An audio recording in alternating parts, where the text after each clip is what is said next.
What happens when a quiet teenage girl, traveling with her father, is suddenly humiliated at 30,000 feet, not by another passenger, but by the very person entrusted to protect her safety?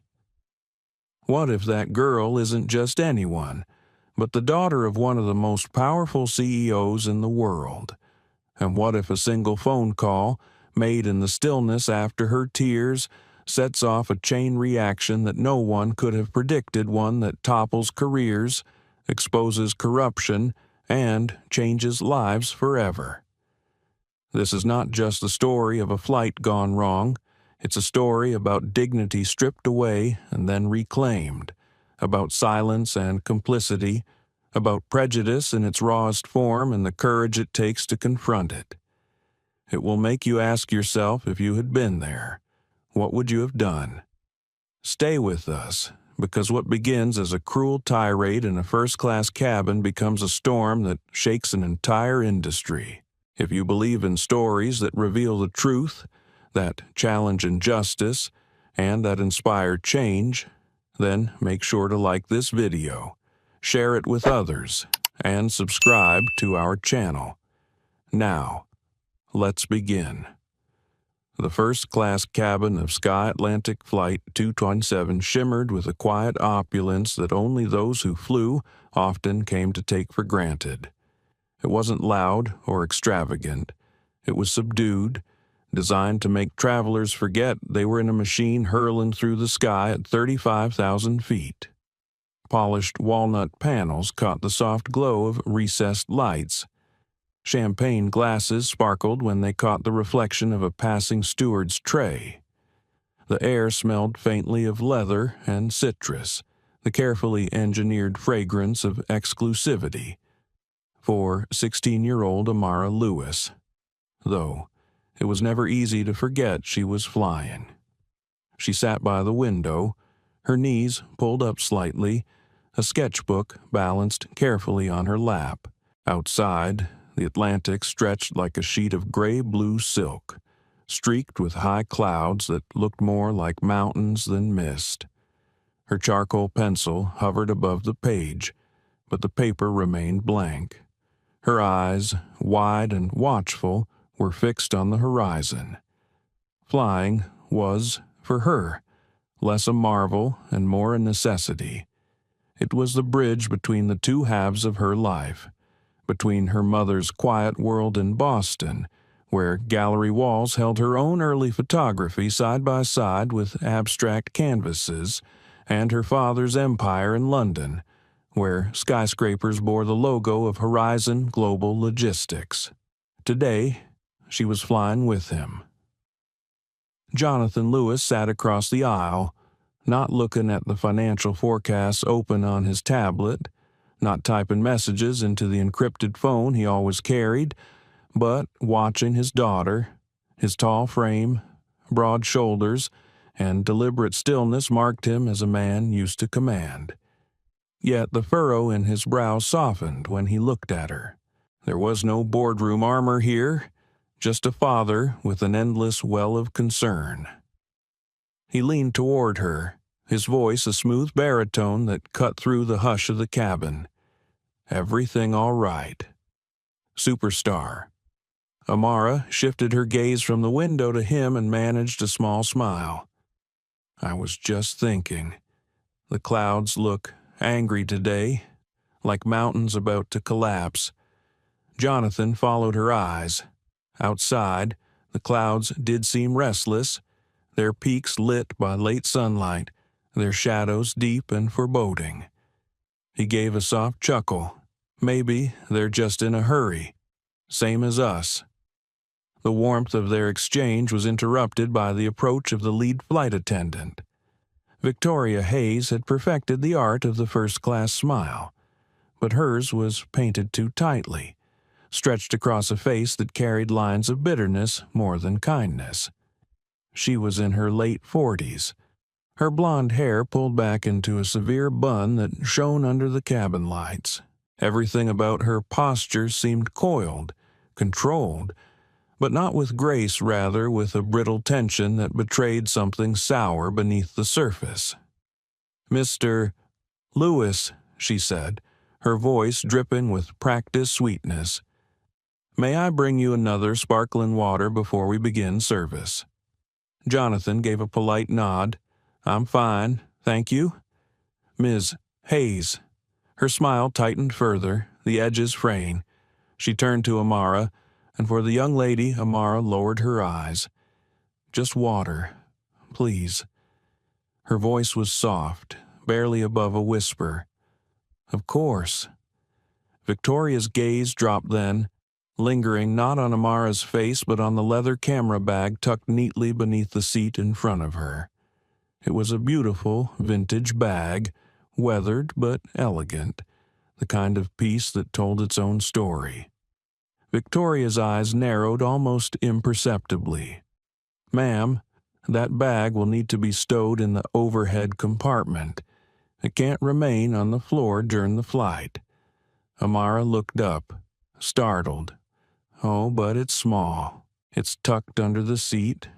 It's not in the aisle. It is airline policy," Victoria replied, her tone shifting, losing the veneer of sweetness. It now carried a metallic edge. All larger items must be stowed for safety.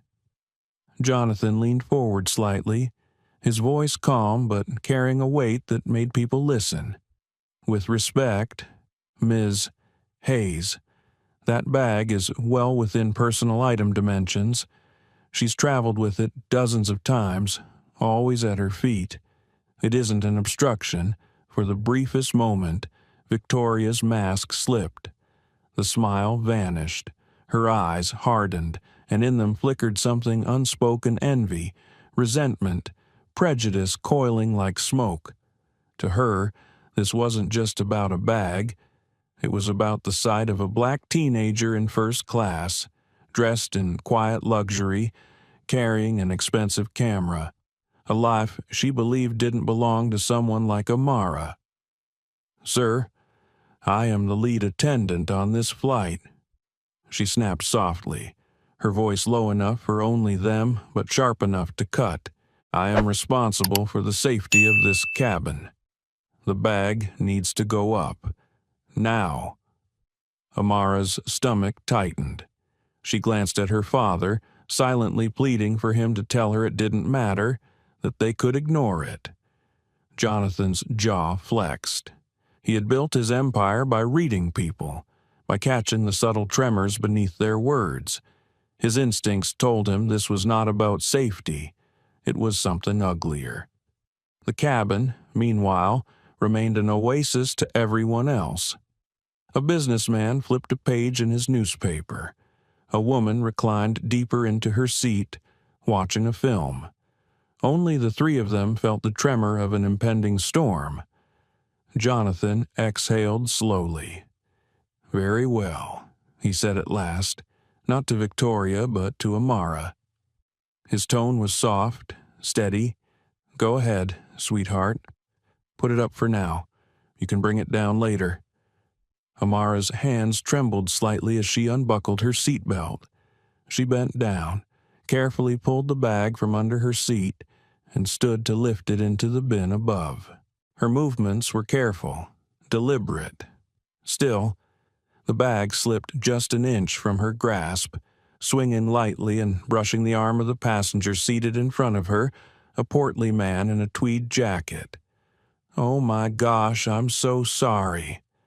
Amara gasped, her cheeks burning. The man gave a gentle wave, his voice kind. "No harm done, my dear, truly. Don't worry about it." But Amara did worry. She felt the burn of eyes on her, the eyes of Victoria Hayes, and in those eyes, the spark was lit. The moment the bag clicked into the overhead bin, Amara felt as if the entire cabin had seen her stumble. The kind man in the tweed jacket had already turned back to his magazine. But in her chest the shame lingered, heavy and sharp. She slid back into her seat, pulled the seatbelt tight around her waist, and fixed her eyes on the window. If she kept staring outside, maybe she could shrink into the clouds. Jonathan leaned across the aisle slightly. His voice, calm as ever, carried the softness he reserved only for her. "You did nothing wrong. Don't let it stay with you." Amara nodded quickly, but her throat was too tight to answer. Victoria Hayes lingered in the aisle a moment longer, as if savoring a small triumph. Then she pivoted crisply on her heels and disappeared into the galley. Her colleagues avoided her gaze. They knew her moods, the way bitterness would leak out like steam from a cracked pipe. Most of them had learned to let it pass, to keep their heads down. After all, Victoria had been with Sky Atlantic for over 20 years. She was entrenched, untouchable. But today, there was something more in the air. Service continued. Champagne flutes were refreshed, crisp linen napkins laid out, the polished choreography of first class playing on without missing a beat. Yet a quiet tension had rooted itself in the space between row 2 and row 3. Amara felt it every time Victoria's steps echoed closer. Jonathan sensed it too, the subtle shift in tone whenever his daughter was addressed. Dinner service began. Jonathan declined wine and asked for sparkling water. Amara picked at the edges of her bread roll, her appetite gone. Victoria placed their trays with a touch that was polite but cool. To anyone else, she seemed professional. To them, the mask was already transparent. When she returned to collect their plates, her eyes landed once again on the camera bag, now out of sight but very much present in her mind. "Miss," she said to Amara, her voice sharpened by something she did not bother to hide, "I'll remind you once more. That bag is to remain in the overhead compartment until we arrive." Amara looked up, startled. "Of course," she said quickly. "I wasn't planning to bring it down." Jonathan's gaze flicked to Victoria. "Steady, assessing. That won't be necessary. My daughter understands the rules." Victoria's smile was tight, brittle. "Good, because rules are what keep us safe." Her eyes lingered a beat too long, conveying a message beneath the words. Rules, she implied, were what separated those who belonged from those who didn't. When she walked away again, Amara let out a breath she hadn't realized she was holding. "Dad," she whispered, "why is she like that with me?" Jonathan paused. He considered softening it, brushing it off, but he had promised himself long ago never to lie to his daughter about the world. Because sometimes people carry bitterness, and they try to hand it to you like it belongs to you. It doesn't.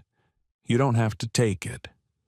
Amara lowered her eyes, her fingers tracing invisible patterns on the armrest. She wanted to believe him, but the sting of humiliation lingered. Meanwhile, in the galley, Victoria leaned against the counter, her arms folded. The junior attendant, Clara Brooks, glanced at her nervously. Clara was barely 6 months into the job, still dazzled by the glamour of international flights and still terrified of making mistakes. She had seen the exchange in row 2 and had felt her stomach twist, but her voice remained locked in her throat. "Everything all right out there, Michael Grant?" the purser asked as he passed by. He was a man in his early 50s, hair already thinning, eyes always tired. He had long ago traded ambition for survival, the quiet desire to make it through shifts without incident. "Perfectly fine," Victoria replied crisply. "Just entitled passengers who think the rules don't apply to them." She said it loudly enough for Clara to hear, her words dripping with contempt. Clara looked away. She had seen Amara's face when Victoria snapped at her. That wasn't entitlement. That was pain. Back in the cabin, turbulence rattled the plane gently. The captain's voice came over the intercom, calm and practiced, warning of rough air. The cabin lights dimmed, and passengers buckled in. Amara gripped her seatbelt, her body tensing with every jolt. Jonathan reached across the aisle and gave her hand a reassuring squeeze. His face remained calm, but behind his eyes a different storm brewed. He had spent decades navigating prejudice, maneuvering through boardrooms where his presence had been questioned before his ideas were even heard. He had learned when to fight and when to walk away. But this wasn't about him. It was about Amara, and the sight of his daughter, forced into silence, shrinking under the weight of someone else's malice, cut deeper than any insult he had endured. The turbulence passed. The hum of the engine steadied once more. Victoria re-emerged from the galley, moving with deliberate slowness as she checked the cabin. Her eyes scanned Amara again, and her lips curled just faintly, almost imperceptibly. She saw herself as guardian of the rules, protector of order. But beneath it all, envy coiled. 22 years of serving champagne to people who never noticed her, while she grew older and the dream of her own life slipped further away. And here was this girl, a teenager, wrapped in privilege, with a father whose very name commanded boardrooms. It wasn't fair. And Victoria Hayes, hardened by years of disappointment, wanted her to feel it. She stopped by their row again. "Mr. Lewis," she said, her voice dipped in a sweetness that was anything but sweet. "I trust your daughter is comfortable now." Jonathan's eyes narrowed just slightly. "We're fine." "Good," she said, then added, with the faintest edge, "Comfort is important, especially when one is out of their element." The words hung between them, invisible to the rest of the cabin but sharp as a blade to the two who heard them. Amara's cheeks burned.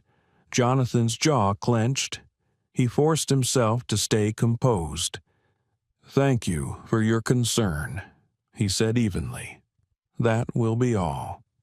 Victoria gave a short nod and moved on.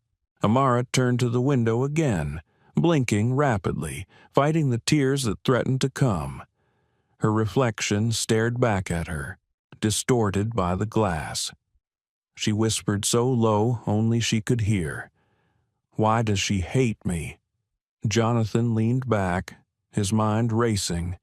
He had built his life on strategy, on careful calculation, but no business negotiation had ever felt as urgent as this quiet battle in row 2 of a transatlantic flight.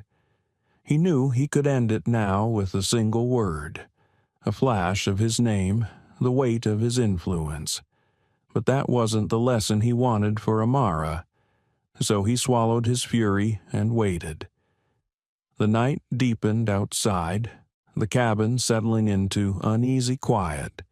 Engines droned, glasses clinked faintly, movies flickered across screens. But for Amara Lewis, every sound was drowned out by the echo of Victoria Hayes's voice, sharp and dismissive, cutting through her sense of belonging. And for Jonathan Lewis, the dispute was no longer about a bag or a rule. It was about a storm gathering silently, waiting for the moment when patience would no longer be enough. Amara tried to distract herself with her sketchbook, flipping through pages of faces she had drawn during the past month. Street musicians, children playing in the park, her mother's hands arranging canvases in the Boston Gallery. Each line was her attempt to catch what a photograph sometimes missed, the fleeting emotion behind a glance. But tonight, her pencil refused to move. Every time she looked down at the page, she heard the echo of Victoria Hayes reminding her that her bag did not belong at her feet. The cabin was dim now. The overhead lights were soft, the kind of glow meant to lull passengers into sleep. A couple across the aisle laughed softly over a shared glass of wine. The businessman in the tweed jacket snored gently, his head tilted back. To an outsider, everything looked serene. But in row 2, serenity had already fractured when the seatbelt sign chimed off. Passengers rose to stretch or head to the restroom. Amara decided to check her bag in the overhead, wanting the comfort of knowing it was safe. She unbuckled, stood slowly, and reached up. The latch clicked and the bin opened easily. Her fingers brushed the worn leather strap of her camera case. She pulled it down carefully, balancing it against her chest. The bag was heavier than it looked, weighted with her camera, her sketching pencils, and the notebook she carried everywhere. As she shifted her grip, the strap slipped against her palm. In an instant, the bag swung forward and brushed the arm of the man in the tweed jacket who had just risen to stretch. The sound was barely more than a soft thud. The man looked down, surprised, then waved a gentle hand. No harm done. Miss? Not at all. His voice was calm, dismissive of the incident. He even smiled warmly. But Victoria was already there. Her heels clicked against the carpet as she strode down the aisle. Eyes flashing. She had been waiting, watching, and the moment arrived like fuel meeting flame. Unbelievable. She snapped, her voice rising above the soft hum of the cabin. This is exactly what I was warning about. Amara froze, the bag clutched to her chest. I'm sorry, she whispered. It was an accident. Victoria's voice carried further, sharp and cutting.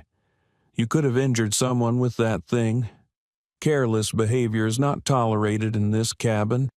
Every head in the first-class section turned. Screens paused mid-scene, newspapers lowered, conversations stopped. All eyes were suddenly on the slim teenager in row 2, clutching her bag like a lifeline. The man in the tweed jacket raised his hands quickly. It was nothing. He said, "She barely touched me." But Victoria ignored him. Her attention remained locked on Amara. People pay thousands of dollars for a peaceful flight, not to be assaulted by clumsy teenagers carrying bags they probably can't even afford. The words landed like a physical blow. Amara felt them reverberate through her chest. Her throat tightened. Her eyes burned. She had been scolded before in school, corrected gently by teachers, teased by classmates. But this was different. This was not about a bag. It was about her, about who she was, about what Victoria had decided she could not be. Jonathan was on his feet in an instant. Enough. His voice was low, quiet, but it cut through the cabin more powerfully than a shout. He stepped into the aisle, tall, composed, radiating an authority that made passengers lean back instinctively.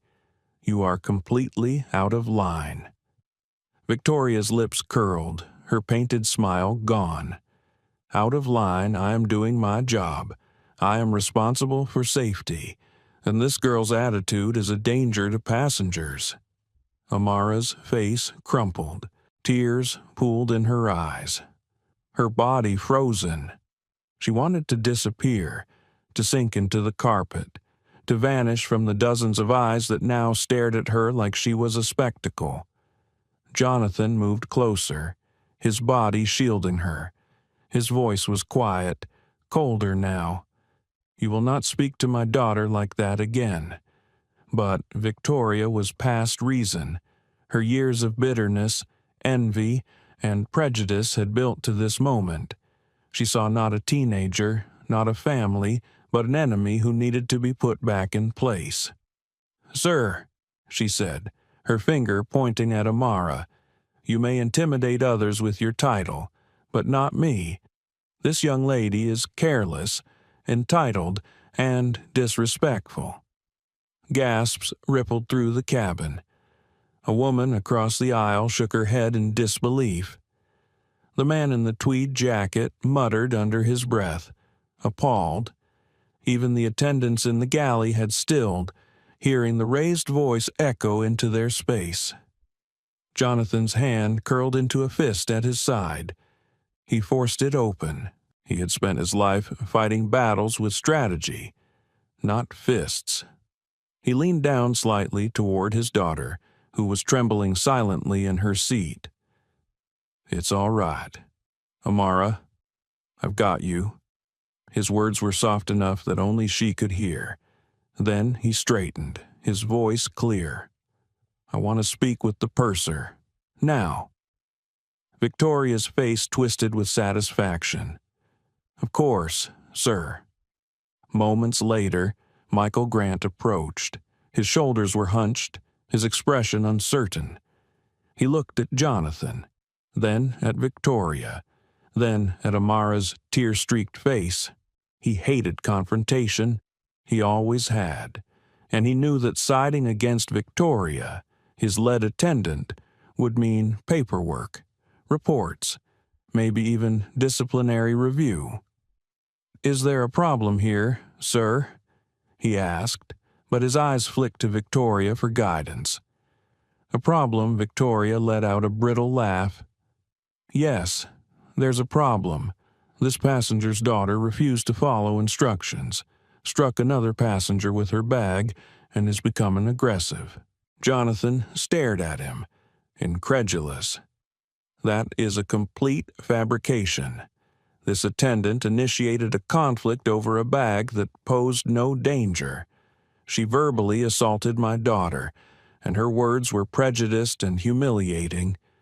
Michael swallowed hard. He looked between them, the truth written plainly on Amara's face. He saw the passengers watching closely, their expressions uncertain. He felt the weight of his role pressing down on him, the responsibility to choose. "Sir," he said finally, his voice weak, "I'm going to have to ask you to return to your seat. Victoria is our most experienced attendant. I trust her judgment. Let's not make this a bigger issue than it needs to be." The betrayal was complete. Jonathan looked at him with cold disbelief. His daughter was still weeping quietly, her shoulders shaking, her sketchbook lying forgotten on the seat. He had endured insults in his career, setbacks, dismissals, but never like this. Never with his daughter at the center. His voice dropped to a tone so controlled it sent a shiver through those close enough to hear. "You have no idea how big an issue this already is." Passengers whispered among themselves. Some shifted uncomfortably, some glared at Victoria, but none spoke. Only one pair of eyes from the galley belonged to Clara Brooks. She stood frozen, her hands clasped, her stomach in knots. She wanted to speak, to tell the truth, but fear pinned her to the spot. She was still on probation, still terrified of losing everything she had worked for. Jonathan placed a hand gently on Amara's arm. "Come on, sweetheart. Sit down." He guided her back into her seat, buckled her belt with a father's care, and wiped a tear from her cheek with his thumb. He whispered, "It's going to be all right. They made a mistake, a very big mistake." The captain's voice came over the intercom, announcing expected turbulence ahead. The cabin stirred as passengers adjusted their seats, but the true turbulence was already here. Victoria Hayes walked the aisle with a smug look of victory etched across her face. To her, she had won. She had put them in their place. She had reminded everyone who held authority in this cabin. She had no idea that the ground beneath her carefully constructed life was already crumbling. Jonathan stood in the aisle a moment longer, his tall frame casting a quiet shadow over his daughter. The hum of the Rolls-Royce engines filled the silence left after Victoria's shrill accusation. Around them, passengers shifted uncomfortably. Some avoided eye contact, unwilling to involve themselves. Others watched with wide eyes, sensing they were witnessing something that had already gone too far. Amara sat buckled into her seat, her eyes shining with tears that she tried desperately to hide. She hated crying in public. She hated feeling small. And now, in front of strangers who were sipping champagne and watching as if it were a theater performance, she felt stripped bare. Jonathan bent down to her level, his voice low and even. "You're all right, sweetheart. Look at me." Her trembling gaze met his. His eyes, steady and calm, carried the kind of strength she had always known but needed desperately now. He pressed his thumb gently against her cheek, wiping away the trace of a tear. "Stay strong. None of this is on you." He stood again, straightening his shoulders, facing Victoria. The bitter smile she wore was meant to project triumph, but Jonathan saw the flicker of insecurity hiding just beneath. "I want this resolved immediately," he said. His voice was controlled, but it carried authority. "I want to speak with the purser again, and this time I expect the truth to be acknowledged." Michael Grant approached hesitantly, wringing his hands.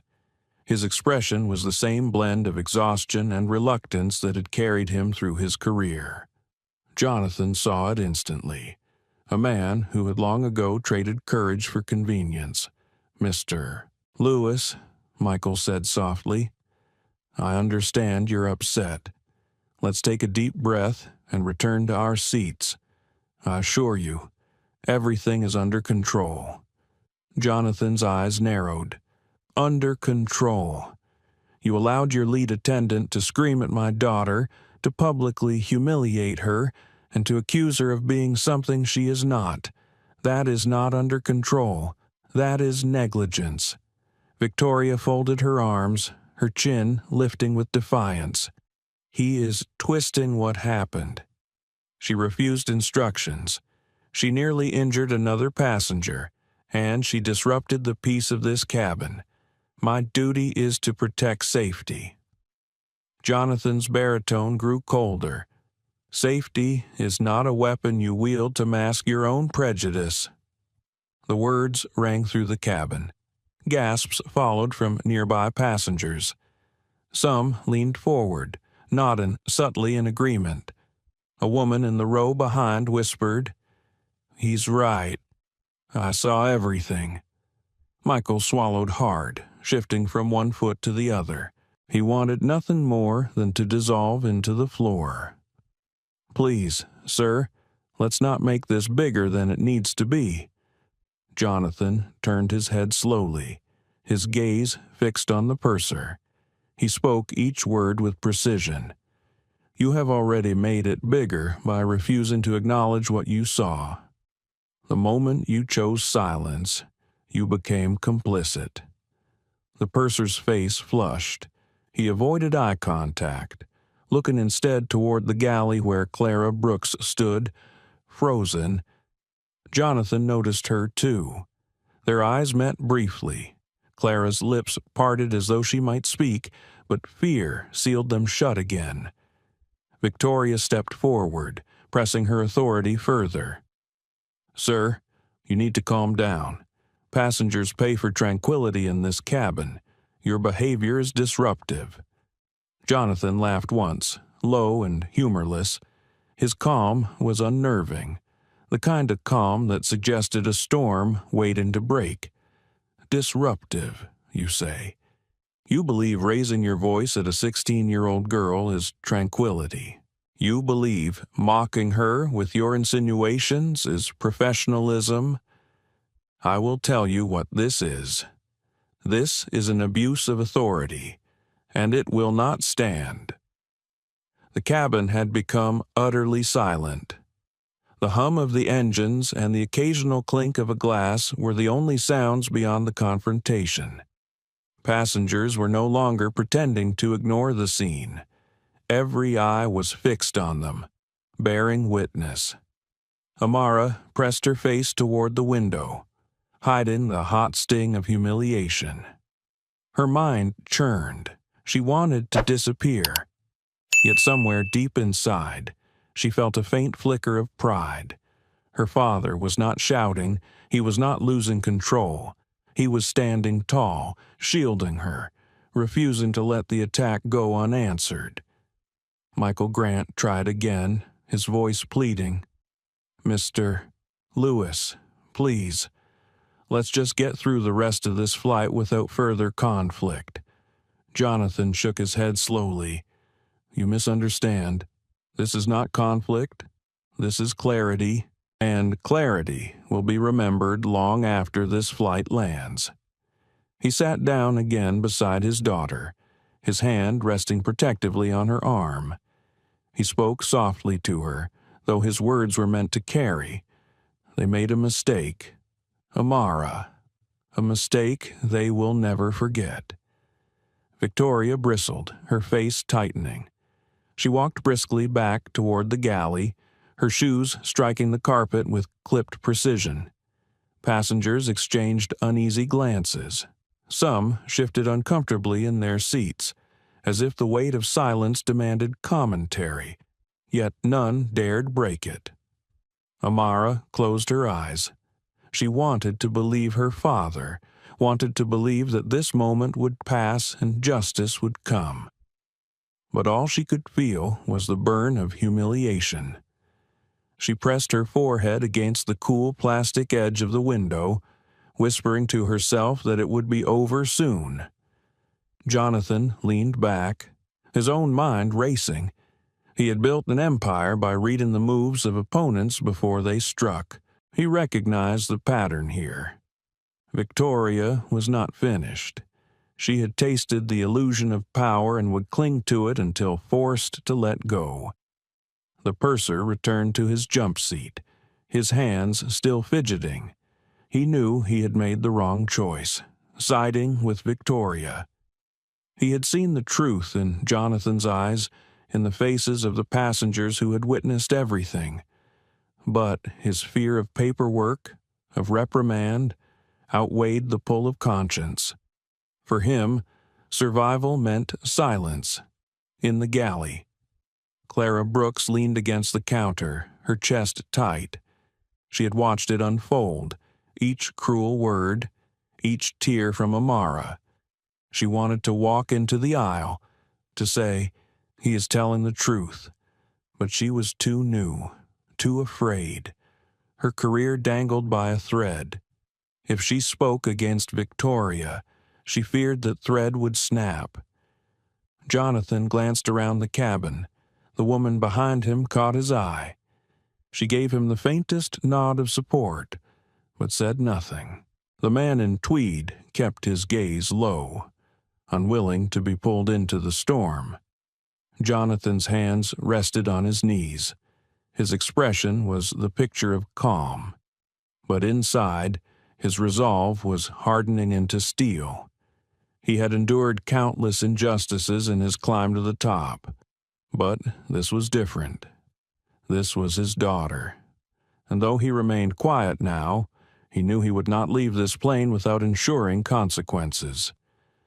For the remainder of the meal service, Victoria paraded through the aisle with the smugness that told everyone she believed she had won. Jonathan said nothing more. He returned to his seat, spoke softly to Amara, and offered her the steady presence she needed. Yet his silence was not surrender. It was calculation. Amara wiped her eyes with the sleeve of her sweater, her voice trembling. "Dad, I don't understand. Why would she say those things about me?"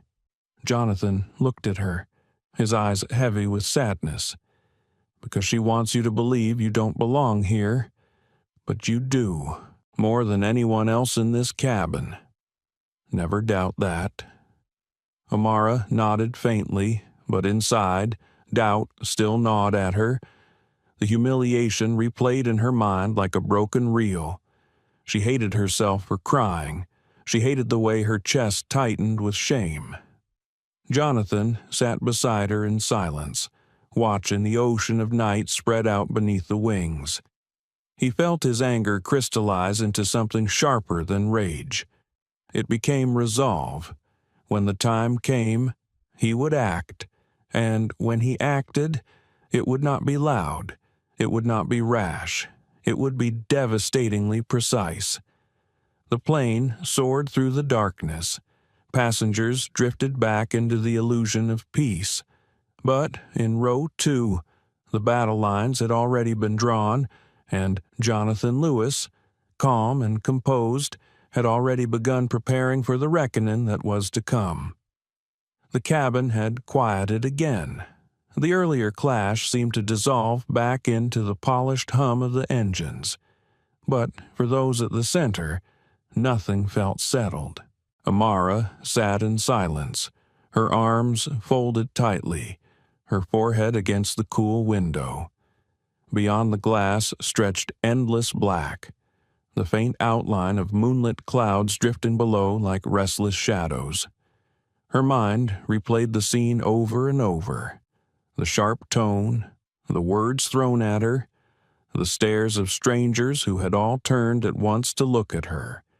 She had spent her life blending into the background, never one to cause trouble, never seeking attention. Yet here she was, humiliated, every flaw amplified under the fluorescent cabin lights. Her thoughts spiraled. Was she careless? Did she deserve it? Maybe she did not look like she belonged in first class. She had heard whispers at school before, comments about her sneakers, her camera, the way she sometimes carried herself as if she had stepped from a world others could not imagine. But she never asked for this life. She never asked for her father's wealth, or for the spotlight it carried. She pressed her eyes shut, trying to swallow the shame. More than anything, she wanted to be invisible, but she also felt anger. It was quiet, simmering, but real. How could a stranger look at her and decide she did not belong? How could her existence invite such resentment? Her father's words echoed in her mind. They made a mistake, a very big mistake. She wanted to believe him, but part of her wondered if mistakes always mattered. People like Victoria seemed to get away with everything. Across the aisle, Jonathan leaned back in his seat, but his stillness was deceptive. His mind raced with calculations, weighing every choice. He thought of the boardrooms where men twice his age had dismissed him before he even spoke, of the contracts that had nearly slipped away because someone did not trust a black CEO to deliver. He had fought those battles with patience, strategy, and unshakable resolve, and he had won. But this was different. This was not about profit margins or market share. This was about his daughter. He remembered her as a child, barely 4 years old, clutching a disposable camera in her tiny hands, snapping blurry photos of their backyard garden.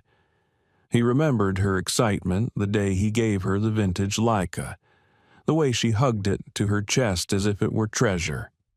He had worked every day of his life not for the board titles or the luxury seats, but for her smile, her security.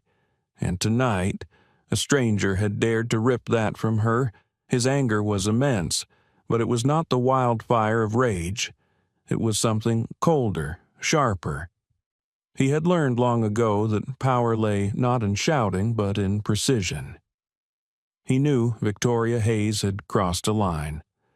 What she had done was not just cruelty, it was prejudice wrapped in authority. That combination was deadly, and he would not allow it to pass unchallenged. Yet even Jonathan felt a pang of doubt. He wondered if he should have stood more forcefully in the moment, silenced her with the weight of his name, his title, his influence. He could have, with a single sentence, reminded her who he was. But part of him recoiled at that. He did not want Amara to learn that power meant lording status over others. He wanted her to see that dignity, patience, and truth carried strength too. Still, the question nagged him. Was restraint enough, or had his silence, his choice to de-escalate, given Victoria room to grow bolder in the galley? Victoria Hayes busied herself with silverware, the sound of clinking cutlery filling the cramped space.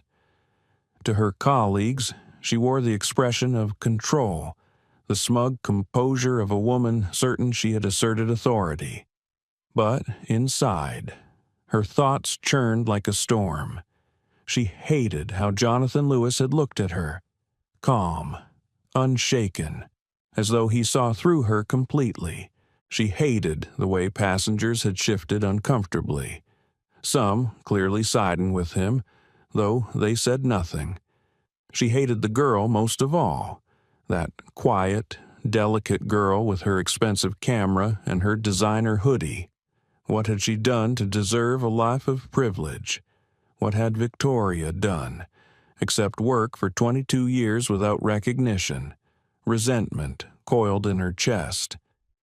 She thought of the apartment she returned to each night, the one bedroom with peeling wallpaper and neighbors who argued loudly through the walls.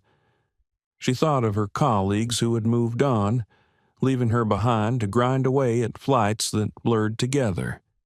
She thought of every passenger who had looked past her as if she were invisible. Tonight, she had not been invisible. She had reminded them who kept this cabin in order. She had shown them she could not be dismissed. And yet, a sliver of unease gnawed at her. Jonathan's final words echoed in her mind. They made a mistake. She told herself it was just bravado, a man puffing up his pride. But the certainty in his tone unsettled her. She brushed it off quickly, pushing the thought down, convincing herself she had won. Clara Brooks stood silently near the galley curtain, her hands clasped tight. She could not focus on the tasks before her. She replayed the sound of Victoria's voice rising in accusation, the way Amara's face had collapsed under the weight of it. Clara's heart ached.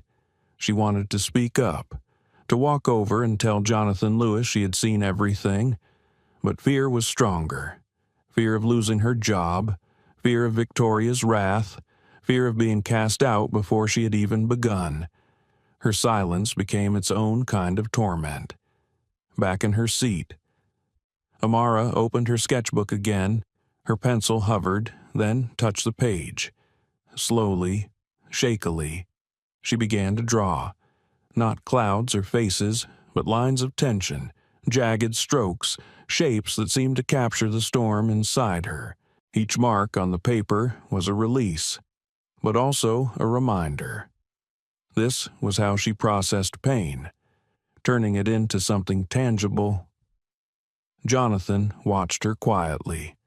Pride swelled in him even as his anger burned. She was stronger than she realized. She had inherited his resolve, though it manifested in her art rather than in boardrooms. He thought of the path ahead. He knew the moment the plane touched down, the real battle would begin. He would not storm into confrontation with anger. He would act with precision. And when he acted, the ripples would spread far beyond this cabin. Amara put down her pencil and leaned back, exhausted. She glanced at her father. He met her eyes, gave her the smallest nod, and she felt a spark of reassurance. Perhaps, just perhaps, she could believe him when he said this was not the end. The engines roared softly, carrying them across the vast Atlantic. On the surface, the cabin was quiet again, the illusion of order restored. But beneath that silence, storms brewed inside each of them. For Amara, the struggle was with her sense of belonging. For Jonathan, it was the question of how to wield power justly. For Victoria, it was the festering bitterness of a life she believed had passed her by. None of them knew that by the time the plane touched down, the consequences of tonight's struggle would spiral far beyond the aisles of first class. The hours dragged on, heavy with the weight of unspoken tension. The lights in the cabin dimmed further as the plane crossed into the deep night sky over the Atlantic. Most passengers had drifted into uneasy sleep, their reclining seats shielding them from the storm that had unfolded earlier. But Jonathan Lewis remained awake, his mind sharper than ever, every detail of the evening etched into his memory. He sat still, his hands folded on his lap, eyes fixed on the darkness outside the window. To anyone glancing his way, he looked calm, even serene. But inside, his anger had hardened into something precise. Every insult thrown at Amara, every tear she shed, every cowardly silence from those who should have spoken the ledger was clear, and he knew exactly what must happen when the wheels touched down. Amara dozed lightly across the aisle, curled into her seat, her sketchbook resting beside her. Her breathing was shallow, uneven, the kind of rest that comes after too much crying. Jonathan's heart clenched as he looked at her. She was still a child in so many ways, yet tonight she had been forced to shoulder a burden meant for no one, let alone a 16-year-old girl. He leaned slightly forward, watching her chest rise and fall, and whispered under his breath, "You're safe, I promise." The purser, Michael Grant, sat at his jump seat near the galley, staring blankly ahead. He hadn't touched his logbook for over an hour. Shame gnawed at him, though he buried it under excuses. He told himself he had only been doing his job, that siding with Victoria had been the path of least disruption. But deep down, he knew he had failed. He had watched a girl humiliated and said nothing. His silence echoed louder than any word. In the galley, Clara Brooks wrapped her arms around herself, shifting from foot to foot, her stomach twisted. She kept replaying Amara's face, the tears glistening in her eyes, the way Jonathan's voice had cut through the air with quiet fury. Clara wished she had been braver. She wished she had spoken up, but fear of Victoria, of losing her job before it had barely begun, had kept her paralyzed. That silence was now a stone in her chest. And then there was Victoria Hayes. She patrolled the aisle like a monarch surveying her domain, her heels clicking softly against the carpet.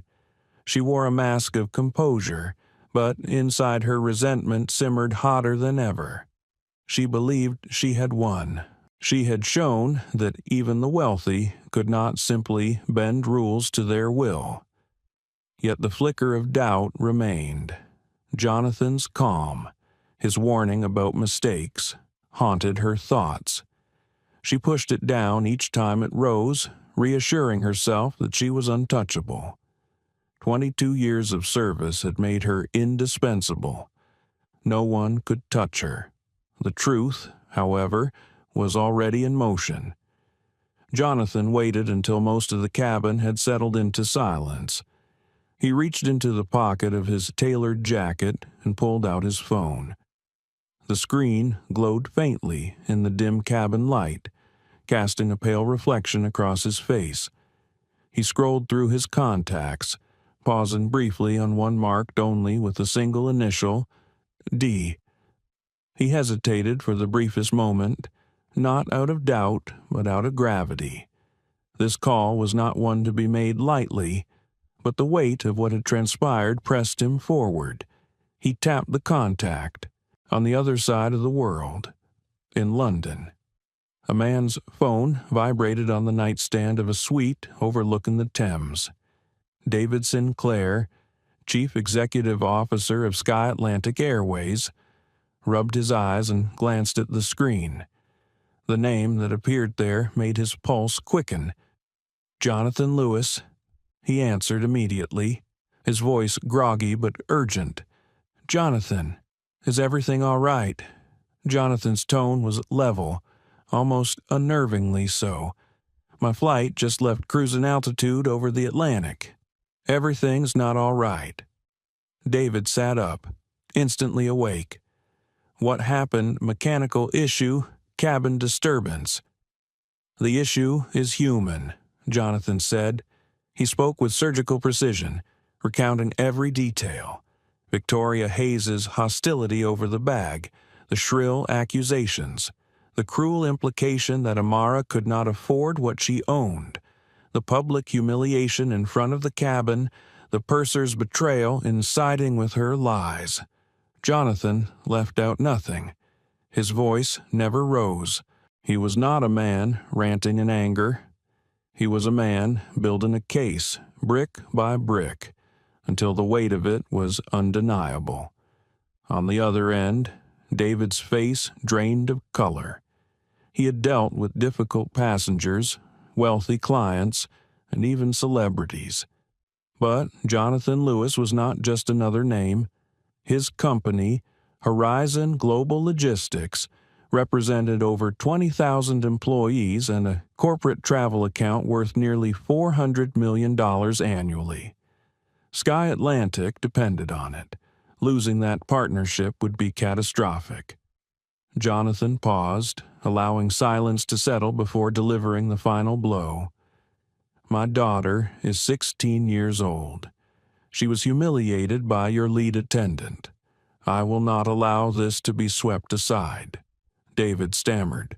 "Jonathan, please, this is appalling. I can only apologize. I assure you we will address it immediately." "Apologies do not erase the trauma of a child." Jonathan replied, "What I want is action. By Monday morning, I expect a full report on my desk outlining the steps you will take to correct this failure. If I am not satisfied, Horizon Global will terminate our partnership, effective immediately." David's breath caught. He knew this was not a bluff. Jonathan Lewis was a man who never threatened without following through. He had seen him move entire markets with a single decision. He could already envision the board's faces, the stock price tumbling, the headlines splashed across the financial pages. "Crystal clear," David said quickly. "You have my word. This will be dealt with at once." Jonathan ended the call with a quiet finality. He slipped the phone back into his pocket, leaned back, and exhaled slowly. It was done. The avalanche had begun. Across the aisle, Amara stirred, half awake. "Did you call someone?" she asked softly. Jonathan looked at her, his expression tender. "Just a friend," he said. "Go back to sleep." Amara closed her eyes again, drifting, unaware that her father's quiet words had just altered the fate of everyone in the crew. Back in London, David Sinclair dialed his head of human resources, his voice shaking as he ordered an immediate inquiry. Names were written down, reports were pulled. Before the plane even touched down in Heathrow, a storm of consequences was already gathering. And in the cabin of Flight 227, Victoria Hayes sat in her jump seat, blissfully unaware. She thought she had silenced a passenger. She thought she had asserted control. She had no idea that her career, her reputation, and her freedom were already slipping through her fingers, undone by a single silent phone call. The descent into Heathrow began with the familiar chime and the captain's calm announcement. Yet the cabin carried a tension that no landing could ease. Seatbacks straightened, trays clicked shut, and windows filled with the first light of dawn stretching across the English horizon. For most passengers, It was the end of a routine transatlantic flight. For Jonathan Lewis and his daughter, it was the quiet conclusion to a night they would never forget. Amara sat upright, her seatbelt fastened tightly, her sketchbook closed. Her reflection stared back at her in the window-tired eyes, flushed cheeks, the faint trace of dried tears.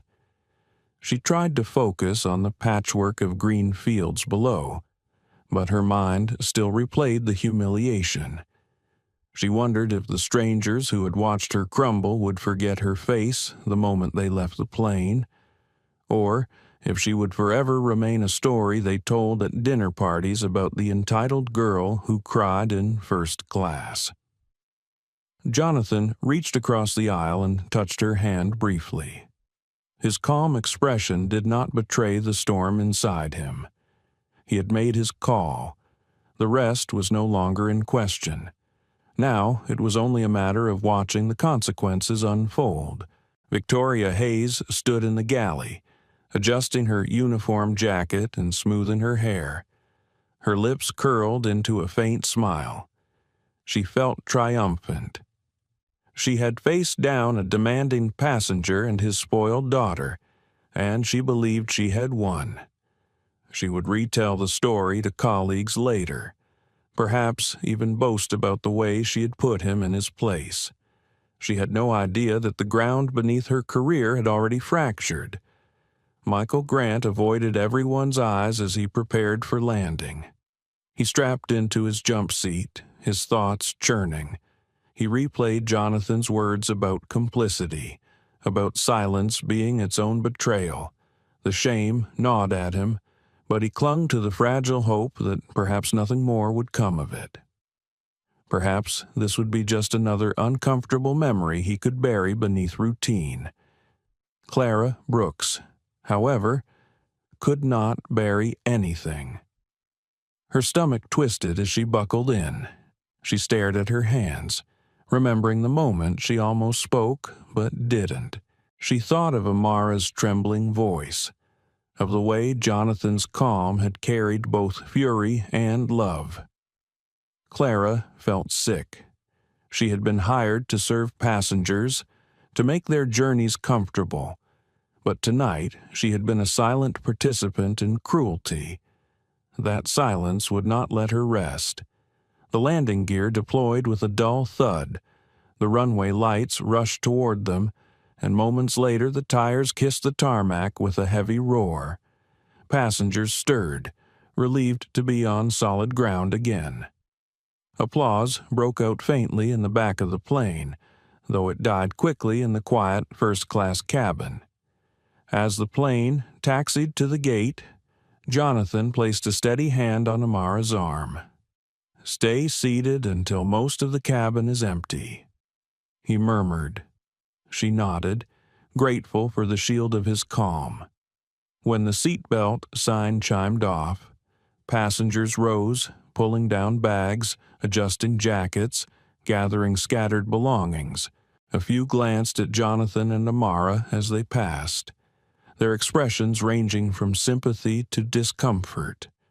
One woman leaned in briefly, whispering, "I'm so sorry for what you went through," before hurrying away.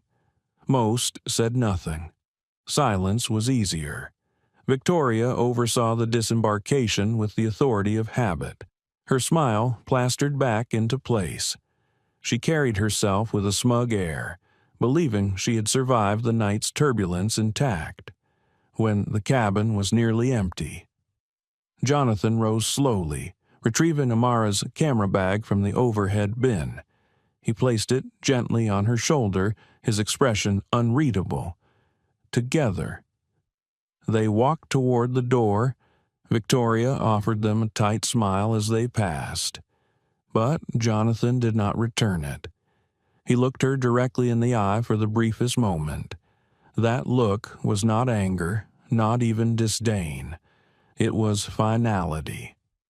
Amara followed her father through the jet bridge, her chest still tight, but her steps steadier with him beside her. She had no idea what he had set in motion with that single phone call. Behind them, Victoria gathered her crew. She led them confidently through the private corridors toward the crew facilities, already preparing her version of events. Can you believe the nerve of that man? She scoffed, acting as if the rules don't apply to him. Her voice dripped with disdain. Michael forced a weak smile, but his stomach churned. Clara kept her eyes down, wishing she could vanish. As they turned a corner toward their debriefing room, their steps faltered. Waiting outside the door were two figures in tailored suits, accompanied by uniformed airport security. One was a woman with sharp eyes, her expression grim. The other held a folder of documents. Victoria frowned, irritation flashing across her face. "What's this? We just finished a 9-hour flight." The woman in the suit spoke crisply. "Victoria Hayes, Michael Grant, Clara Brooks, the rest of the crew as well. Please come with us." Victoria bristled. "This can wait until after debriefing." "No," the woman replied. "It cannot." The crew exchanged uneasy glances, confusion giving way to dread. The security officers gestured firmly toward a side door leading to a sterile conference room. The crew obeyed, their earlier confidence unraveling step by step. Inside, the room was cold and windowless. The woman introduced herself as Patricia Moore, head of human resources for Sky Atlantic's UK operations. She did not offer them seats. Instead, she laid the folder on the table and spoke with precision. "We have received a formal complaint regarding a serious incident on Flight 227. Victoria scoffed. "A complaint from who?" "From Jonathan Lewis, CEO of Horizon Global Logistics." Patricia replied without hesitation. "Perhaps you are unaware, but Horizon Global represents Sky Atlantic's single largest corporate account. Their business is worth over £380 million annually." The words struck like a hammer. Michael felt his throat go dry. Clara's hands began to shake. Even Victoria's confident smile faltered. Patricia continued, her tone clipped and severe. "The allegations are as follows. You initiated an unprovoked confrontation with a minor, verbally assaulted her in front of passengers, and made discriminatory remarks regarding her and her father. The purser failed to intervene appropriately, instead choosing to support a false narrative. Other crew members remained silent." "That's absurd," Victoria snapped. "He's twisting everything. He and his daughter think they're above the rules." Patricia's eyes did not waver. Multiple passengers have corroborated his account. "We take these matters extremely seriously. Effective immediately. You are all suspended pending full investigation. Please surrender your identification and company property." The air drained from the room. Michael's knees went weak. Clara covered her mouth, barely holding back a sob. Victoria, red-faced and furious, slammed her ID onto the table. "You can't do this. I have a union. Your union representative has already been notified." Patricia said evenly, "You will be contacted for hearings. In the meantime, you are relieved of duty." The sound of IDs and badges clattering onto the table was like a verdict being read aloud. Each crew member felt the weight of finality in that moment. Security officers stood waiting, ready to escort them out through a back entrance, away from public view. As they filed out, Clara's eyes stung with tears. She thought of Amara, of the tears she had shed, and realized that silence had cost her more than her dignity. It had cost her everything. Victoria marched ahead, muttering under her breath about injustice, her pride refusing to bend even as her career slipped from her grasp. Michael trailed behind, hollow, each step heavier than the last. Outside, in the morning air of London, Jonathan and Amara were already on their way to their townhouse. For them, the storm was not yet over, but justice had already begun its work, and for the crew of Flight 227 the reckoning had only just begun. By Sunday afternoon, less than 48 hours after Flight 227 touched down, the entire crew of the first-class cabin had been summoned for individual hearings. They walked into the sterile walls of Sky Atlantic's corporate headquarters in London, each carrying the weight of uncertainty on their shoulders.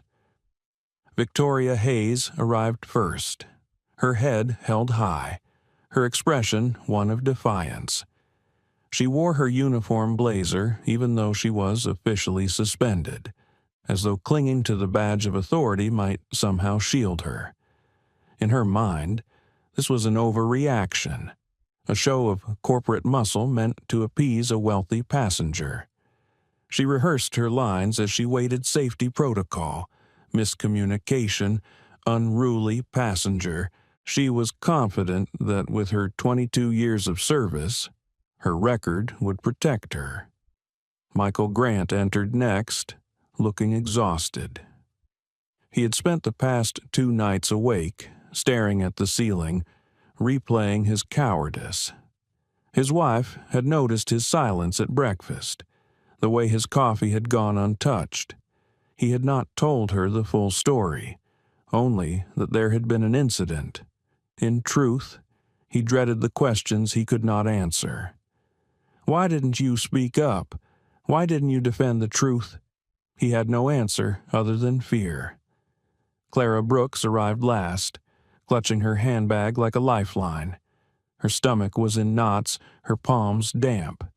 She knew she had failed, not in action, but in inaction. She had watched a girl cry silently by the window and had done nothing. That memory would not leave her. Now she feared it would define her. Inside the conference room, Patricia Moore, head of HR, laid out the findings. Her tone was not cruel, but it was firm, unyielding. "We have received written statements from 7 passengers in the first-class cabin. Each one corroborates Mr. Lewis's account. Several reported witnessing direct discriminatory remarks made toward his daughter. One passenger has provided video evidence, capturing the moment you raised your voice. Ms. Hayes." The words landed like stones. Michael's head dropped. Clara's eyes filled with tears. Victoria scoffed, her chin lifting higher. "Passengers exaggerate. People twist what they see. They recorded me without consent. That should not even be admissible." Patricia's expression did not change. "The video is damning. Miss Hayes, it shows your words clearly. It also shows your tone. There is no context that justifies what we see." Victoria's mouth opened, then closed. For the first time, the mask of superiority cracked. She turned her glare toward Michael, as if daring him to defend her. He looked away, his shame too heavy. Patricia continued, "As of this moment, the investigation has concluded. All of you are terminated from employment with Sky Atlantic Airways, effective immediately." The words were final, leaving no room for protest. Clara's hands trembled as she unclipped her ID and placed it on the table. Michael followed, his eyes glazed with defeat. Victoria slammed her badge down, her face flushed with rage. "You're making a mistake," she snapped. "I'll take this public. People will see how corporations bend to billionaires." Patricia did not flinch. "You are free to pursue whatever course you wish, Ms. Hayes, but I warn you, the evidence will follow you." The crew was escorted out through a back corridor, away from the main lobby. It was a quiet exit, but the silence was not protection. It was the beginning of exposure. By Monday morning, whispers had already reached the press. An aviation blog known for insider leaks posted an article, "Entire Sky Atlantic first-class crew fired after incident with VIP client." The details were thin, but the headline was enough. The story spread quickly across social media, speculation swirling about what had happened at 30,000 feet. Victoria seized her chance. That evening, she appeared on a talk radio show, her voice heavy with indignation. "I did my job," she insisted. "I enforced safety rules. A powerful man did not like being told no, and now my career is destroyed." She painted herself as the victim of cancel culture, a working-class woman crushed under the weight of wealth and influence. For a brief moment, her narrative gained traction. Commentators debated whether billionaires wielded too much power. Online forums buzzed with outrage about corporate overreach. Hashtags began to trend, demanding fairness for flight attendants. But truth is stubborn, and it has a way of breaking through noise. On Wednesday morning, a passenger from Flight 227, a venture capitalist from California, posted a 45-second clip on social media. It showed Victoria in the aisle, her voice raised, her finger pointed at Amara. The words were unmistakable. People pay thousands of dollars for a peaceful flight, not to be bothered by teenagers with bags they probably can't even afford. The video spread like wildfire. Within hours, it had millions of views.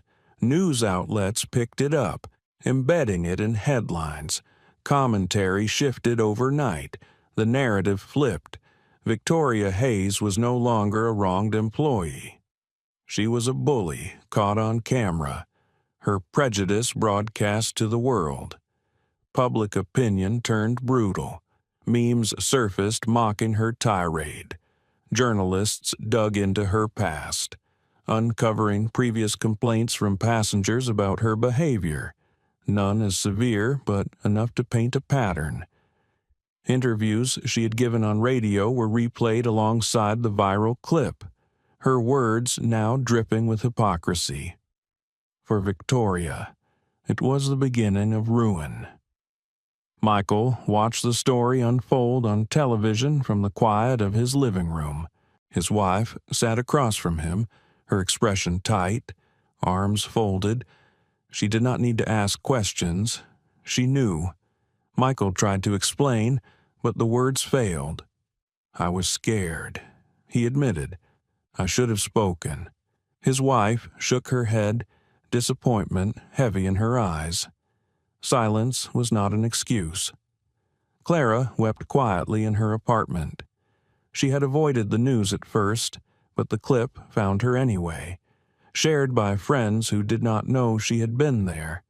The guilt consumed her. She wanted to reach out to Amara, to apologize, to beg forgiveness. She did not know if she would ever find the courage. Meanwhile, Jonathan Lewis sat at his desk in London, reviewing reports. His phone buzzed with updates from Sky Atlantic's CEO, David Sinclair, who assured him swift and decisive action had been taken. Jonathan remained calm, though inside he felt the weight of it. He had not sought vengeance, he had sought justice, yet he knew the line between the two was perilously thin. Amara sat in her bedroom that evening, scrolling through her phone. She stumbled across the viral clip. Her stomach dropped as she watched Victoria's face contort with rage. Heard the words again that had cut her so deeply. But this time, something was different. She was not alone in hearing them. Millions of people now saw what she had endured. They saw the cruelty she had faced. For the first time, the shame lifted slightly. The humiliation was no longer hers to carry in silence. It was out in the world, exposed. She closed the video and looked at her camera resting on the desk. slowly. She picked it up, her fingers tracing the worn leather strap. She lifted it to her eye and snapped a photo of the empty room. Then another of the reflection in her mirror. Each click steadied her. She was reclaiming her voice in the only way she knew how. The storm outside was loud now. Headlines blared, social media roared, but in the quiet of her room, Amara felt something new. Not peace exactly, but strength. She had been humiliated at 30,000 feet, but she was not broken. The investigation was over, but the reckoning had only begun. The scandal surrounding Flight 227 had dominated headlines for nearly a week. What began as a viral video of a flight attendant berating a teenager had spiraled into a public relations disaster for Sky Atlantic Airways. Passengers threatened boycotts. Advocacy groups demanded accountability. The airline scrambled to assure the world that justice had been swift and decisive. Victoria Hayes, once defiant in her interviews, had gone silent. Her social media accounts were deleted. Her phone switched off. Paparazzi camped outside her small apartment in West London, capturing images of her drawn face as she slipped in and out. Avoiding questions shouted from sidewalks. She was no longer the victim in the public's eyes. She was the villain, the symbol of unchecked prejudice. But inside Sky Atlantic's corporate headquarters, another storm brewed quietly, away from cameras and headlines. The initial inquiry into the crew's actions had closed quickly, but Jonathan Lewis's call had triggered something larger. He had not demanded simple punishment. He had demanded a purge of rot. That demand forced the airline to look deeper, and what they found was troubling. It began with a financial audit, routine procedure. Patricia Moore explained in a meeting to David Sinclair. Anytime a crew is dismissed under high-profile circumstances, the company protects itself by reviewing personnel files. The HR team expected to find nothing more than routine paperwork. Instead, they uncovered irregularities. Victoria Hayes's bank records revealed deposits that raised immediate suspicion. Large sums had been transferred into an offshore account registered in her name over the past 6 months. At first glance, the amounts were hidden as reimbursements and small investments. But forensic accountants recognized the patterns. Someone had been funneling money to her. David Sinclair leaned forward in the meeting room, his face pale. "Are you suggesting she was being paid?" Patricia's tone was measured, but her words were sharp. "We are not suggesting. We are confirming. The source of those payments ties back to a shell corporation in Zurich. That corporation has links to Novosphere Dynamics." The name hung in the air like a thunderclap. Novosphere Dynamics, Horizon Global's fiercest competitor. For years, Jonathan Lewis's company had outperformed them, securing contracts in logistics and software integration that Novosphere desperately wanted. Losing the defense contract last year had been a crippling blow. The idea that Novosphere would stoop to sabotage was bold, but not unthinkable. Patricia continued. "We pulled communications from Hayes's company email, encrypted exchanges. She was in contact with someone inside Novosphere. The timing aligns with the incident on Flight 227. David sat back, stunned. So this wasn't just a rogue employee acting out of bitterness. This was planned. "Yes," Patricia said, "deliberately planned to provoke Mr. Lewis and damage his reputation. If the story had played differently, if the video hadn't surfaced, it would have painted him as an aggressive CEO bullying a veteran attendant. It was a trap." David rubbed his temples. The implications were staggering. Not only had his airline been caught in scandal, but it had unknowingly been the stage for corporate espionage. He knew Jonathan would have to be informed immediately. That evening, David dialed Jonathan's number. His voice was strained as he spoke. "Jonathan, we've discovered something new. You need to hear this." Jonathan listened in silence as David explained the findings: offshore accounts, encrypted emails, Novasphere's fingerprints hidden but unmistakable. When the explanation ended, Jonathan's voice was quiet but edged with steel. "I suspected arrogance. I did not suspect conspiracy." He thanked David for the information, ended the call, and sat in the dim light of his study. The pieces clicked together in his mind. Victoria's venom had not been entirely her own. It had been fueled, encouraged, perhaps even bought. The humiliation of his daughter had been engineered not only by prejudice but by corporate greed. His anger deepened. This was no longer about one woman abusing her authority. It was about a rival company weaponizing cruelty against a child to wound him. The thought chilled him.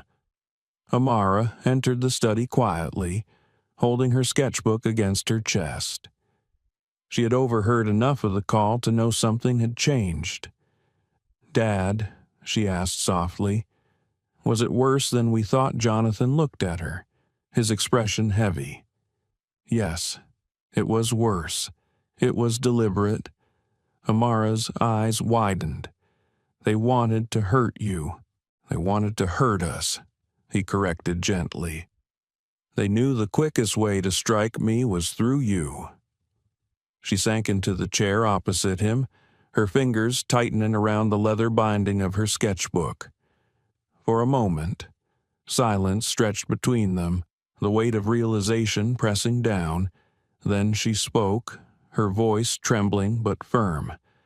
"Then we fight back." Jonathan's heart swelled with pride and sorrow all at once. She had grown so much in these weeks, her resilience forged in fire. He reached across the desk and placed his hand over hers. "We will, but we will do it the right way." The next morning, federal investigators arrived at Sky Atlantic's offices, briefed on the findings. The FBI had jurisdiction once international communications and wire transfers were involved. The case had transformed overnight from a labor dispute into a criminal investigation. Agents sifted through Victoria's records, tracing encrypted emails back to a project manager at Novasphere Dynamics. The correspondence was damning. Hayes had been instructed to create a scene that would tarnish Jonathan's reputation. In exchange, she was promised financial security beyond her modest salary. Victoria was arrested quietly in her apartment, led away in handcuffs as photographers shouted questions from the street. Her defiance returned in flashes. "This is a setup," she screamed. "They are scapegoating me." But the evidence spoke louder than her words. Michael Grant read the news in stunned silence. His hands shook as he held the newspaper. He realized then that his cowardice had not only cost him his career, but had nearly made him a pawn in something far larger. He felt sick, wondering if history would remember him not just as weak, but as complicit in sabotage. Clara Brooks wept when she learned the truth. She had thought her silence was her greatest sin, but now she saw it in a harsher light. She had stood by while a conspiracy unfolded in front of her eyes. Her fear had made her blind to how deep the danger truly went. Meanwhile, headlines around the world screamed of the scandal. Airline crew fired in corporate sabotage plot. Flight 227 incident reveals international conspiracy. Public outrage grew not just against Victoria, but against Novasphere Dynamics, whose executives scrambled to deny involvement.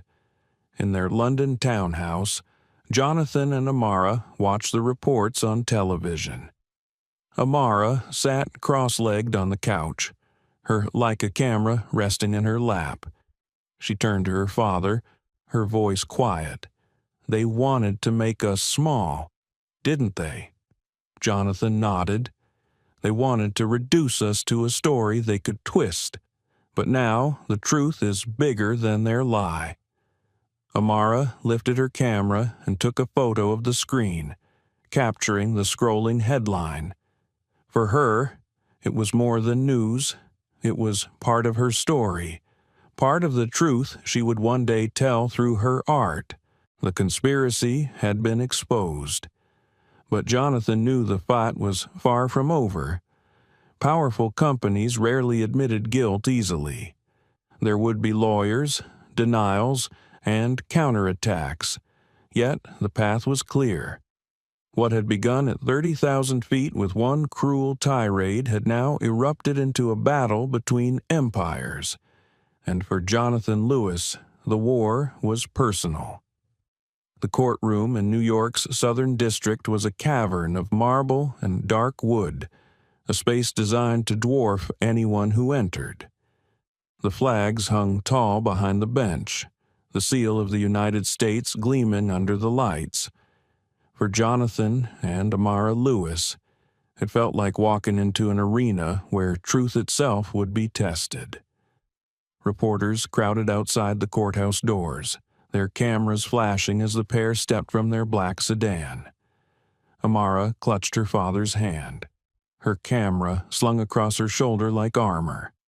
She had been afraid the attention would swallow her, but Jonathan's presence grounded her. Together, they walked through the throng and into the building. Inside, Victoria Hayes sat at the defense table, her once pristine appearance dimmed. The tailored uniform was gone, replaced by a modest gray suit that seemed to hang too heavily on her frame. Her face was pale, her lips pressed tightly together. She kept her eyes forward, refusing to look at Jonathan or Amara. Beside her sat Harrison Croft, the sharp-jawed former executive of Novasphere Dynamics. His expensive suit looked more like a costume than power. He carried himself with arrogance, as if the entire proceeding were beneath him. His attorneys whispered strategy, their confidence that money and influence would tilt the scales. But in the gallery, the weight of public outrage hung heavy. The viral video had not been forgotten. The story of a teenager humiliated at 30,000 feet had pierced too deeply into the public's conscience. Everyone in the room knew this trial was more than a matter of contracts and fraud. It was a referendum on prejudice, power, and corporate abuse. The prosecution began methodically. FBI agents presented evidence of wire transfers linking Victoria to Novasphere's shell company. Financial experts traced the offshore accounts, detailing how money flowed in exchange for creating an incident. Emails, decrypted and displayed on screens, showed instructions clear enough to silence even the most skeptical juror. Still, the prosecution knew numbers and accounts were not enough. They needed human truth. They needed the jury to feel what had been at stake. That was when they called their key witnesses. Michael Grant was first. He walked to the stand looking older than his years, his shoulders hunched with shame. Under oath, his voice cracked as he admitted the truth. "I was the purser. I was supposed to ensure fairness and order. Instead, I failed. I saw what Victoria did. I heard her words.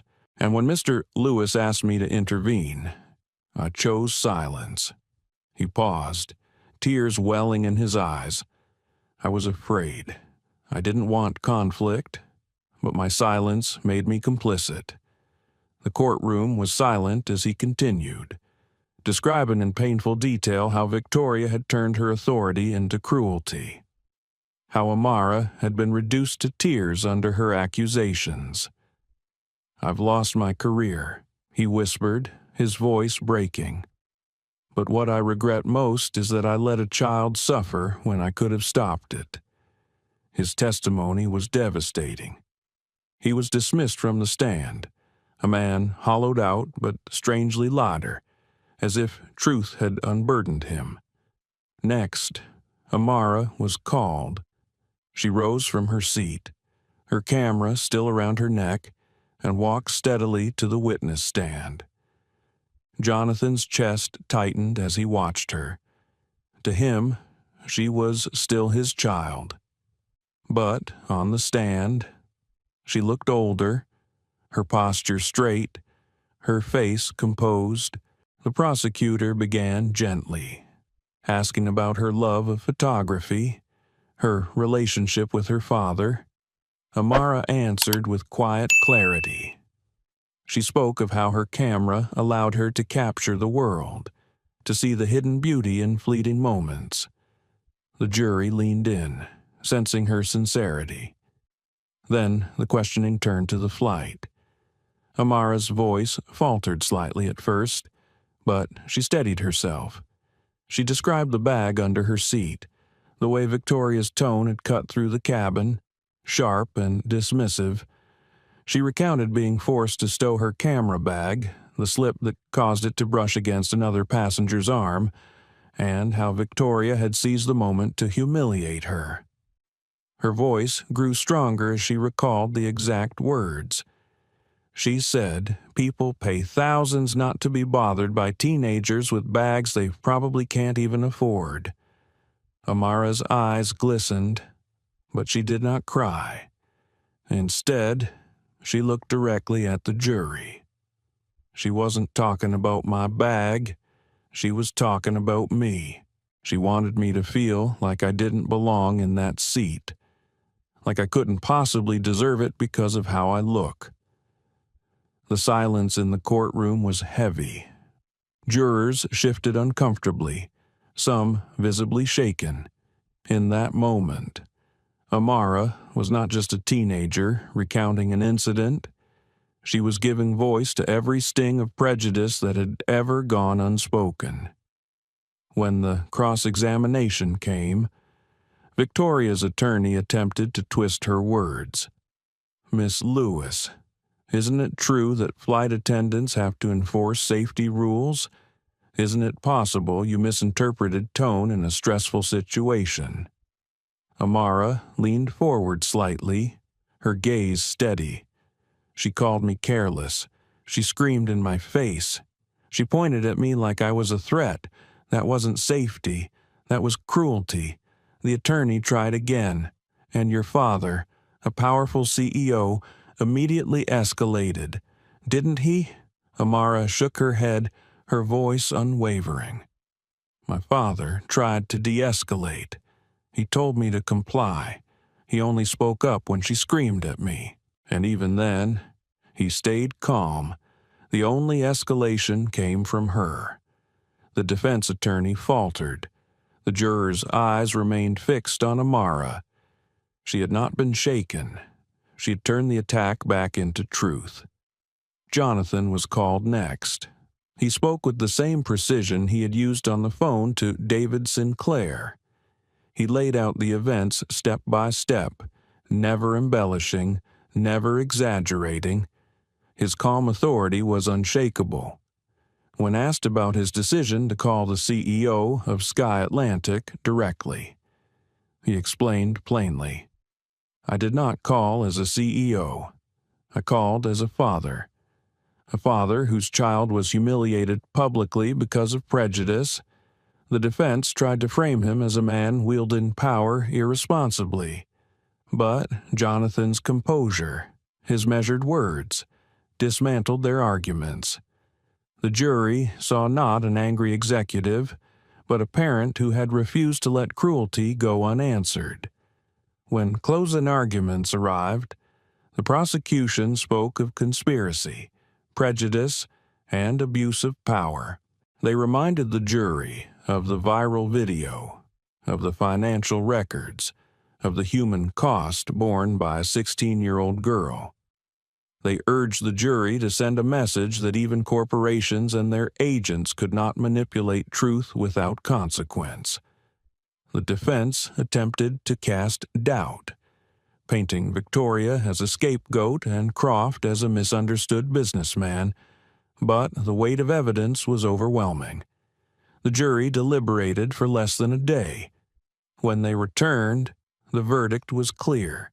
Guilty on all counts: conspiracy, wire fraud, corporate sabotage, defamation. Victoria Hayes closed her eyes as the words echoed. A single tear slipped down her cheek, but her face hardened quickly, as if even now she refused to bend. Harrison Croft sat in the stunned silence, his jaw clenched, his arrogance stripped bare. Jonathan reached for Amara's hand as the verdict was read. She squeezed his fingers, her eyes fixed forward.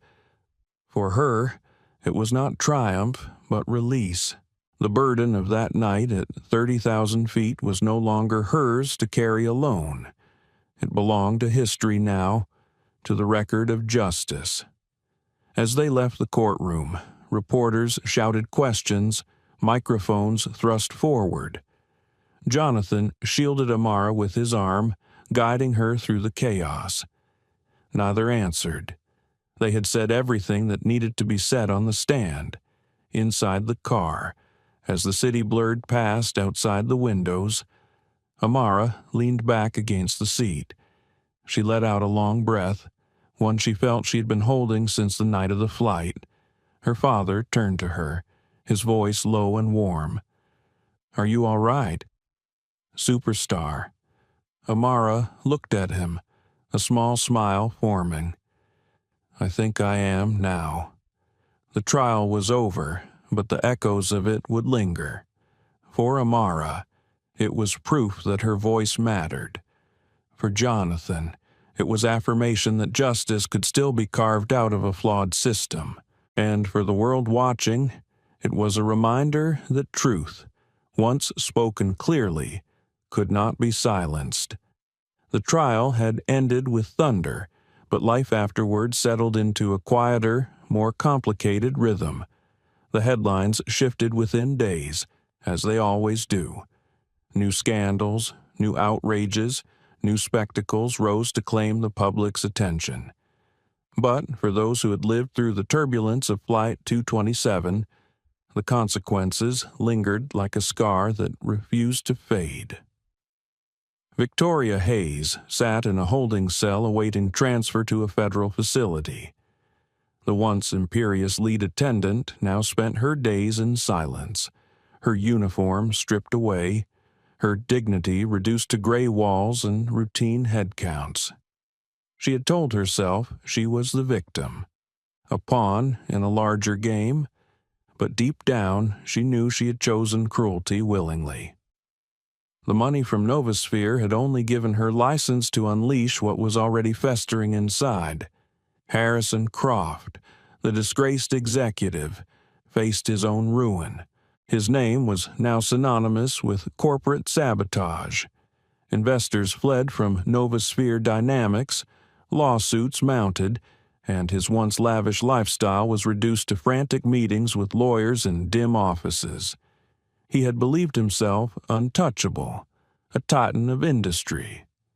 Now he was a cautionary tale, but the quieter stories were perhaps the most haunting. Michael Grant sat in his modest flat in London, staring at the boxes piled around him. His wife had left him 2 weeks after the verdict, unable to forgive his cowardice, unable to live with the man who had chosen silence when truth was needed most.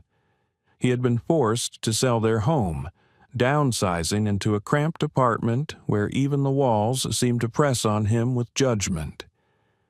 At night, he replayed the trial, the words he had spoken on the stand. "I was afraid. I stayed silent." He had confessed his failure to the world, and though it brought some release, it also stripped away the last illusions he had clung to.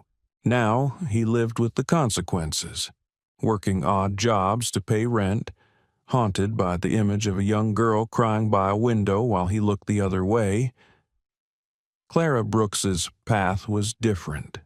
The guilt she carried had not crushed her, but reshaped her.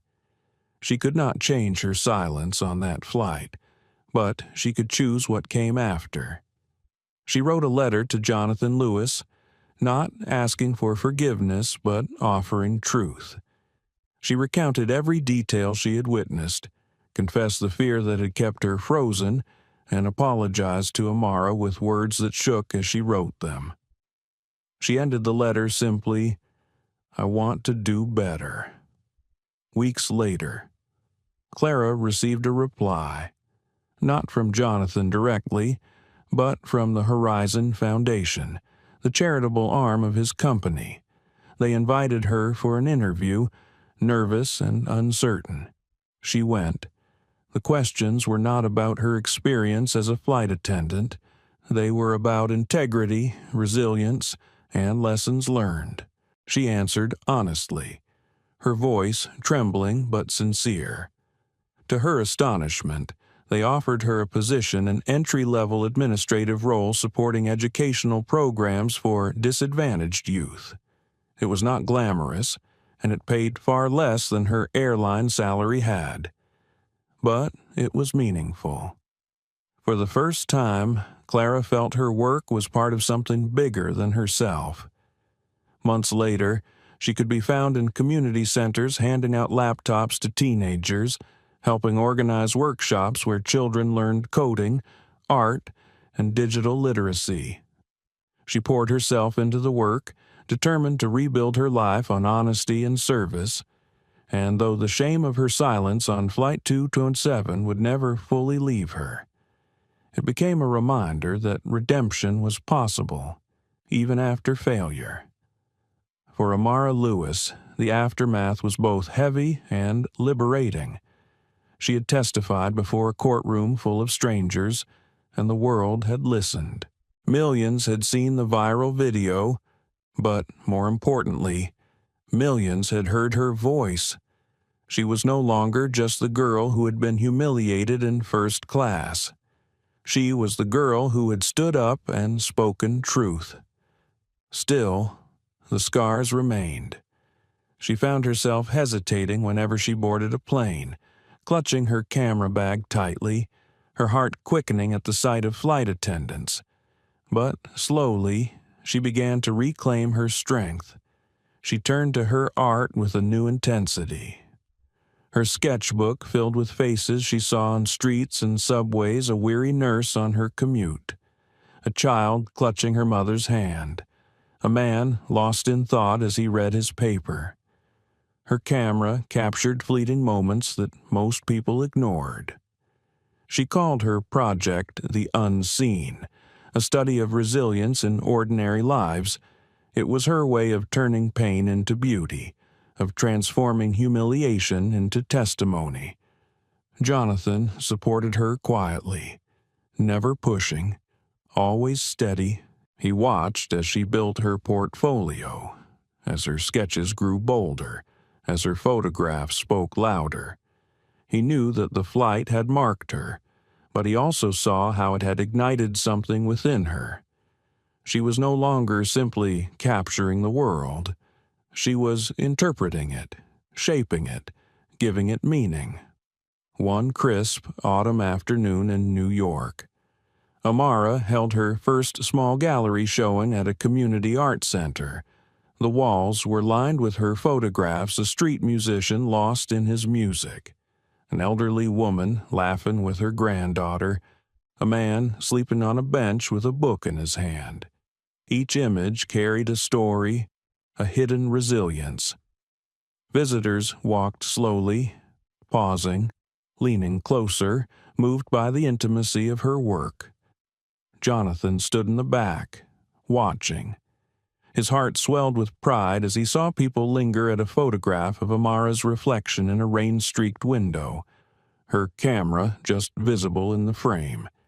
It was a self-portrait of sorts, a quiet reclaiming of her identity. Afterward, Amara approached him, her cheeks flushed with nervous excitement. "Do you think they liked it?" she asked. Jonathan smiled, his voice low and sure. They didn't just like it, they felt it, and that's what matters. For him, the aftermath was complex. He had wielded his influence like a weapon that night on the plane, and he sometimes wondered if he had gone too far. But when he saw his daughter standing before her art, her voice stronger than ever, he knew he had done what any father would do.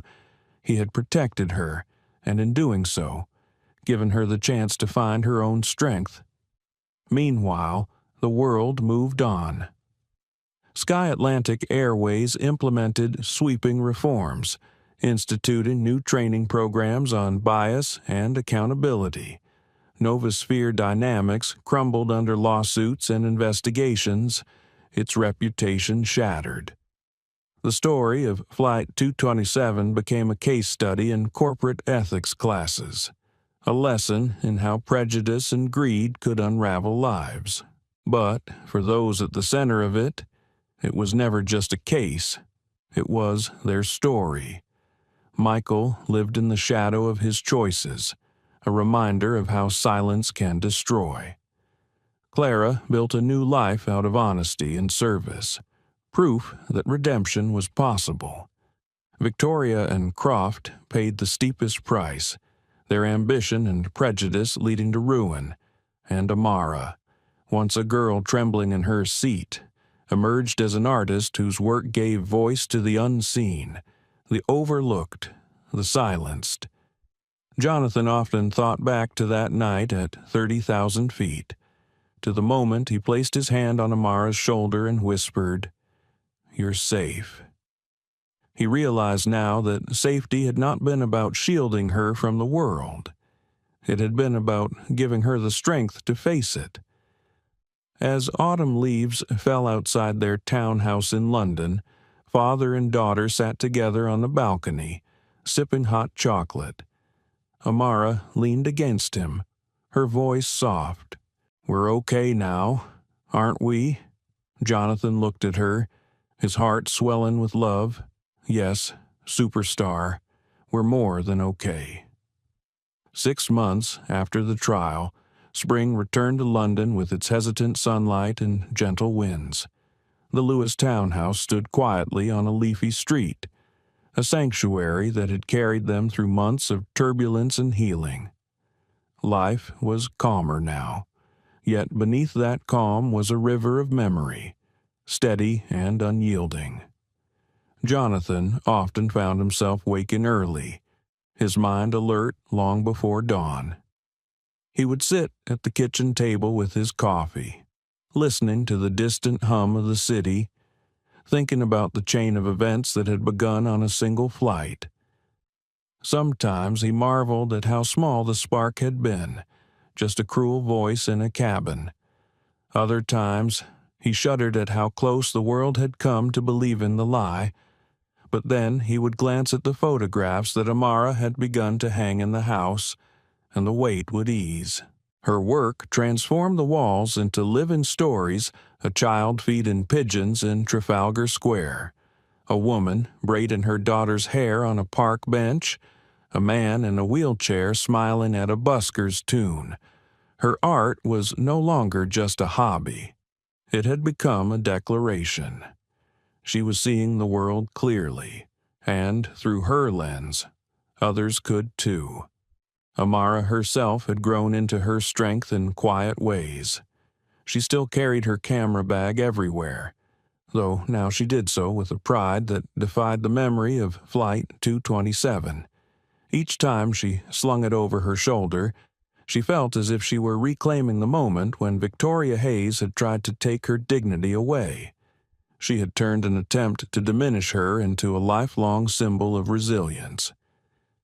One Sunday afternoon, father and daughter walked together through Hyde Park, the air filled with the laughter of families and the smell of roasted chestnuts from a nearby vendor. Amara carried her Leica, snapping photos as they went, while Jonathan held 2 cups of hot tea, They stopped by the Serpentine, where the water shimmered under the pale sun. Amara lowered her camera and looked at her father, her expression thoughtful. "Do you ever wonder if it was too much?" she asked softly. "The firing, the trial, the way everything collapsed?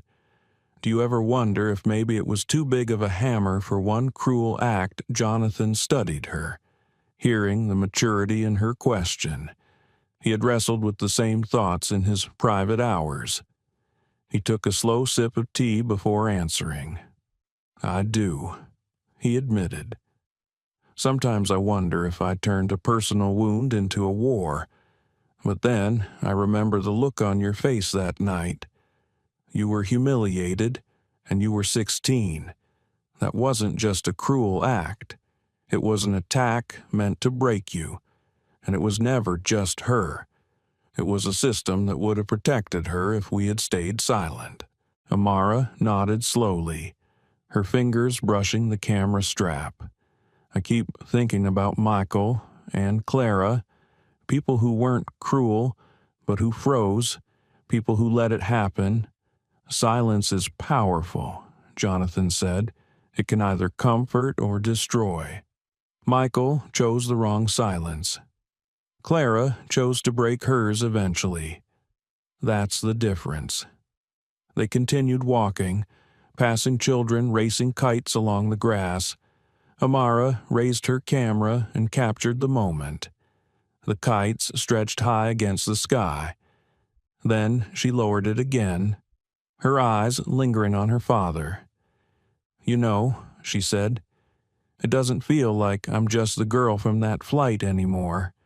It feels like I'm more, like it forced me to grow into someone I wasn't sure I could be." Jonathan smiled, his chest tightening with pride. "That is exactly what you are. More." In the months since the trial, Clara had kept in touch. She sent letters updating them on her work with the Horizon Foundation, describing the program she was helping run. She told them about a teenager who reminded her of Amara, a shy girl who lit up when handed her first camera at a workshop. Clara's words carried gratitude, but also humility. She never asked for forgiveness outright, but her actions spoke louder than apologies. Michael, by contrast, remained silent. Jonathan sometimes read about him in brief reports, mentions of his struggle to find work. He felt pity, but also acceptance. Not everyone finds redemption. Some remain trapped in the shadows they created. Victoria Hayes and Harrison Croft had both been sentenced, their stories fading from the front page. They were names now associated with disgrace, reminders of how prejudice and greed can unravel lives. Jonathan rarely thought of them.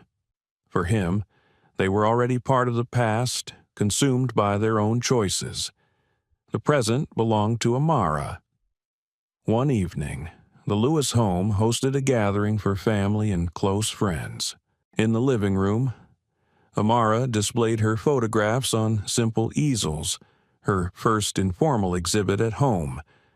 Guests wandered, wine glasses in hand, pausing at each image. Jonathan watched from the corner, noting how people leaned closer, how their faces softened, how they lingered.